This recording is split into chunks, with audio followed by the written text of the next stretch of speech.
क्योंकि इन्होंने एक बहुत बड़ा हवा बना के रखा था मार्केट एसोसिएशन ने कि ये सब कानून गलत है, रूल्स गलत है, सब कुछ। तो धीरे धीरे जब वो खुद ही पढ़ रहे हैं उतने में ही कोर्ट को ये क्लियर होता जा रहा है कि ये जितना हवा बनाया गया है ये पूरी तरह से गलत है। स्ट्रीट वेंडर के ऊपर ये कह रहे हो कि स्ट्रीट वेंडर के पास इतना बुद्धि नहीं है कि वो कैसे स्ट्रीट वेंडिंग करना चाहिए, वो नहीं जान सकता है, कहाँ लगाना चाहिए कहाँ नहीं लगाना चाहिए वो नहीं जान सकता है। तो आप कहना ये चाह रहे हो कि भारत का प्रधानमंत्री के पास ये एबिलिटी नहीं है, क्योंकि भारत का प्रधानमंत्री भी एक समय में स्ट्रीट वेंडर क्लेम करता है अपने आप को कम से कम। तो जब हमारा जवाब देने का मौका आएगा तब हम इसका उचित जवाब देंगे कि स्ट्रीट वेंडर क्या जानता है और क्या नहीं जानता है। मुझे लगता है 8 दिसंबर की हियरिंग एक बहुत ही क्रूशियल हियरिंग होगी, क्योंकि वो दिन होगा जिस दिन लगभग जो दुकानदारों का पक्ष है वो समाप्त होगा और स्ट्रीट वेंडर्स और सरकार जो अपना पक्ष रखेंगी वो शुरुआत करेंगे। हाँ, नमस्ते। मेरा नाम कमलेश कुमार मिश्रा है। मैं दिल्ली हाई कोर्ट में एक अधिवक्ता हूं और आज मैं आप सबके समक्ष उपस्थित हूं कि दिल्ली हाई कोर्ट में स्ट्रीट वेंडर्स के मुद्दे पर जो सुनवाई चल रही है उसके विषय में मैं आप लोगों को कुछ थोड़ी बहुत जानकारी और अपडेट दे सकूं।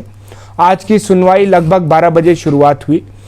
और आज की सुनवाई अभी मैं थोड़ा बैकग्राउंड बता दूं कि कुछ ट्रेडर्स एसोसिएशन ने, दुकानदारों के एसोसिएशन ने, स्पेशली कनॉट प्लेस के दुकानदारों के एसोसिएशन ने कुछ पिटीशंस फाइल किए हैं दिल्ली हाई कोर्ट में, जिसमें उन्होंने स्ट्रीट वेंडर्स के 2000 के कानून को, दिल्ली में जो 2017 में इसके लिए रूल्स बनाए गए हैं उसको,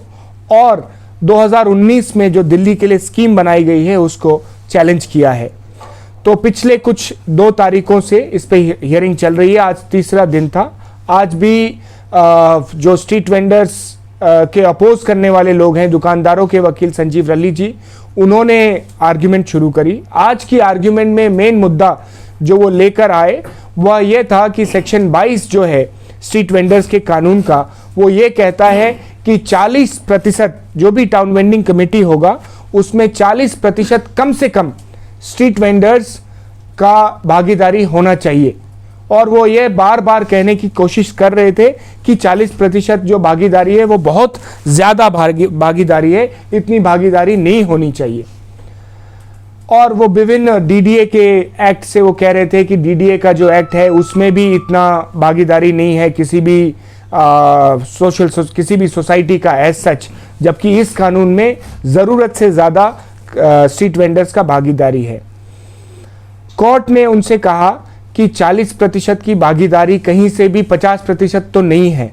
तो इसीलिए ये इसको मेजॉरिटी तो नहीं बनाती है। निश्चय ही जब पार्लियामेंट ने अपना दिमाग लगाकर, अपनी बुद्धि लगाकर, अपने विवेक से 40% की संख्या फिक्स की है तो उसके पीछे कुछ कारण रहा होगा, और उसका कारण यह रहा होगा कि चूंकि ये एकदम ही निम्न ग्रुप से आते हैं, ऐसे लोग हैं जिनको कभी इससे पहले कोई रिप्रेजेंटेशन नहीं मिला, तो इस कारण से आप आज की डेट में वो क्वेश्चन नहीं उठा सकते हैं कि पार्लियामेंट ने क्यों ये 40%, और कोर्ट ने ये कहा कि उन्हें किसी तरह से ये गलत नहीं लगता है कि ये 40% रिप्रेजेंटेशन इनका है।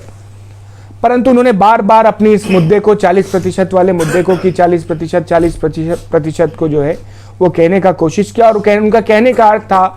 कि एक स्ट्रीट वेंडर जो है उसका तो दायरा बहुत छोटा होता है, उसकी सोच बहुत छोटी होती है, एक जगह पे रहता है और एक ही जगह का बात जानता है। वो ये नहीं जान पाएगा कि दिल्ली में क्या स्थिति है और बाकी देश में क्या स्थिति है, होल्डिंग कैपेसिटी क्या है। तो जब हमारा जवाब देने का मौका आएगा तब हम इसका उचित जवाब देंगे कि स्ट्रीट वेंडर क्या जानता है और क्या नहीं जानता है। तो लेकिन उनका, मुझे स्पॉन्टेनियसली बार बार दिमाग में बार बार जवाब उनके लिए आ रहा था कि अगर आज आप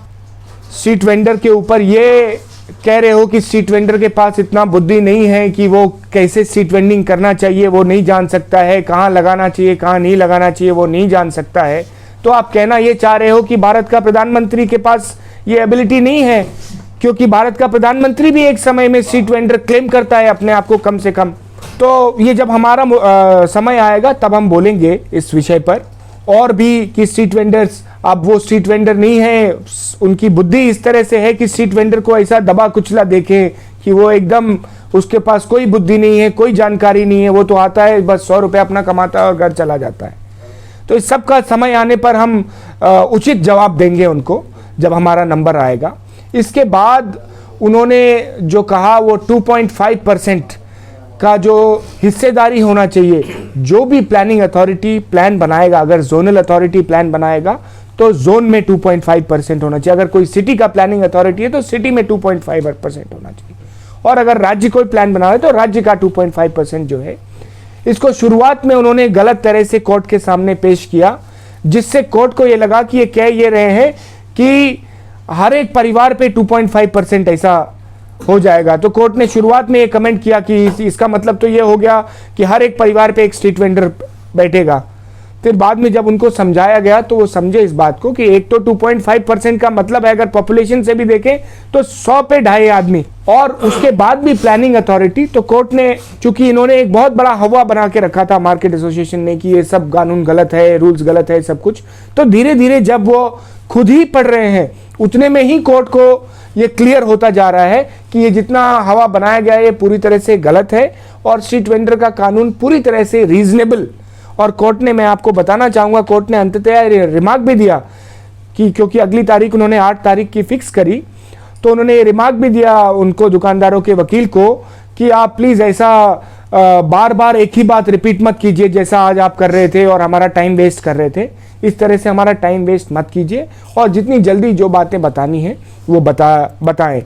मुझे लगता है 8 दिसंबर की हियरिंग एक बहुत ही क्रूशियल हियरिंग होगी, क्योंकि वो दिन होगा जिस दिन लगभग जो दुकानदारों की का पक्ष है वो समाप्त होगा, और स्ट्रीट वेंडर्स और सरकार जो अपना पक्ष रखेंगी वो शुरुआत करेंगे। तो इसी अपडेट के साथ मैं आप सभी का धन्यवाद करता हूँ। Thank you.